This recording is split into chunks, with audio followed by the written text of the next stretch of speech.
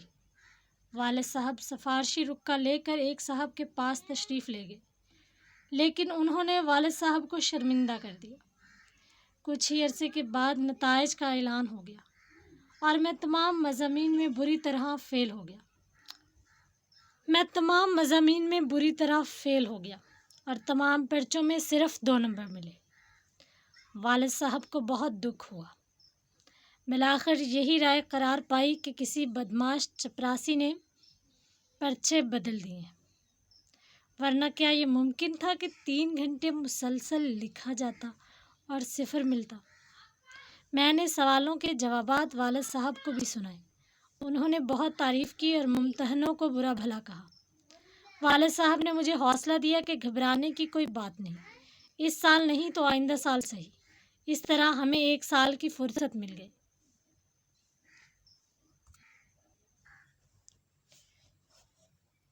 بچوں، ہم مختلف پیراگراف کی تشریح کریں گے۔ حوالہ متن اور سیاق و سباق ایک ہی ہوگا تمام پیراگراف کا۔ بچوں، حوالہ متن اس سبق کا ہے کہ سبق کا عنوان، امتحان اور مضمون نگار یا مصنف کا نام آپ لکھیں گے فرحت اللہ بیگ، ٹھیک ہے۔ ماخذ اس کا ہے مضامین فرحت۔ بچوں، اس سبق کا سیاق و سباق ہے۔ مصنف کہتے ہیں کہ ہم نے لا کلاس کا کورس 2 سال میں مکمل کر لیا۔ امتحان کی تیاری کے دن قریب آ گئے تو میں نے والدین سے مطالبہ کیا کہ الگ کمرے کا بندوبست کیا جائے تاکہ تیاری کر سکوں۔ اماں جی نے کمرہ خالی کرا دیا تو دروازوں کے شیشوں پر کاغذ چپکا کر ساری رات لیمپ روشن رکھتا اور خود سوتا رہتا۔ امتحان کے دن قریب آ گئے۔ ایک دن مقام امتحان پر پہنچ گیا، تاہم 2 وجہ سے کامیابی کی امید تھی: امداد غیبی اور پرچوں کی الٹ پھیر۔ بہت کوشش کی لیکن دونوں امیدیں ناکام ہو گئیں۔ والد صاحب سفارشی رکا لے کر ایک صاحب کے پاس گئے تو انہوں نے شرمندہ کر دیا۔ آخر یہ رائے قرار پائی کہ کسی چپراسی نے پرچے بدل دیے ہیں۔ والد صاحب نے تسلی دی کہ گھبرانے کی کوئی بات نہیں، اس سال نہیں تو آئندہ سال صحیح۔ بچوں، میں نے پیراگراف آپ لوگوں کے لیے انڈر لائن کر لیا ہے۔ سبق کا عنوان ہے امتحان اور مصنف ہے اس کے مرزا فرحت اللہ بیگ۔ لوگ امتحان کے نام سے گھبراتے ہیں، گھبرانا، پریشان ہونا، لیکن مجھے ان کے گھبرانے پر ہنسی آتی ہے۔ ہنسی آتی یعنی میں مذاق سمجھتا ہوں۔ آخر امتحان میں ایسا کیا ہوتا ہے؟ 2 ہی تو صورتیں، فیل یا پاس۔ اس سال کامیاب نہ ہوئے، آئندہ سال صحیح۔ آئندہ سال، آنے والا سال۔ میں اپنے دوستوں اور ہم جماعتوں کو دیکھتا کہ جو امتحان کے دن قریب آتے جاتے، ان کے حواس، ہوش و حواس، عقل، ان کا دماغ مختل کا معنی ہوتا ہے پریشان، بگڑا ہوا، اور ان کی صورت اتنی سی نکل آتی یعنی کمزور ہو جاتے۔ بندے پر امتحان کا رتی برابر اثر نہ تھا، رتی برابر، ذرا برابر اثر پہلے تھا اور نہ اب ہے۔ اب بھی اس کے ختم ہو جانے کا افسوس ہے، افسوس، دکھ۔ امیدواروں کا مجمع، ہجوم، نئی صورتیں، عجیب خیالات، یہ ایسی چیزیں ہیں کہ ان سے کبھی دل سیر نہیں ہو سکتا، سیر ہونا بھر سکتا۔ جی چاہتا ہے تمام عمر امتحان ہو جائے لیکن پڑھنے اور یاد کرنے کی شرط اٹھا لی جائے۔ بچوں، مایہ ناز ادیب مرزا فرحت اللہ بیگ اپنے مضمون امتحان میں بتاتے ہیں کہ امتحان میں کامیابی کے لیے جو شرط لازم ہے وہ صرف اور صرف محنت ہے۔ جو طلباء محنت سے جی چراتے ہیں اور دیگر آسان ذرائع اپنا کر کامیابی سمیٹنا چاہتے ہیں، وہ ہمیشہ ناکامی اور شرمندگی کا سامنا کرتے ہیں۔ بچوں، دیے گئے پیراگراف میں مصنف بتاتے ہیں کہ میرا مشاہدہ ہے کہ اکثر لوگ امتحان کا نام سن کر پریشان ہو جاتے ہیں۔ چونکہ یہ لوگ امتحان کو ایک بوجھ سمجھتے ہیں، اس لیے امتحان سے گھبراتے ہیں۔ جبکہ میرا معاملہ ان سے مختلف ہے۔ مجھے تو ان کے گھبرانے پر ہنسی آتی ہے، اور یہ بات میری سمجھ سے بالاتر ہے کہ آخر امتحان میں ایسی کون سی بات ہوتی ہے کہ جس کی وجہ سے سب پریشان ہو جاتے ہیں۔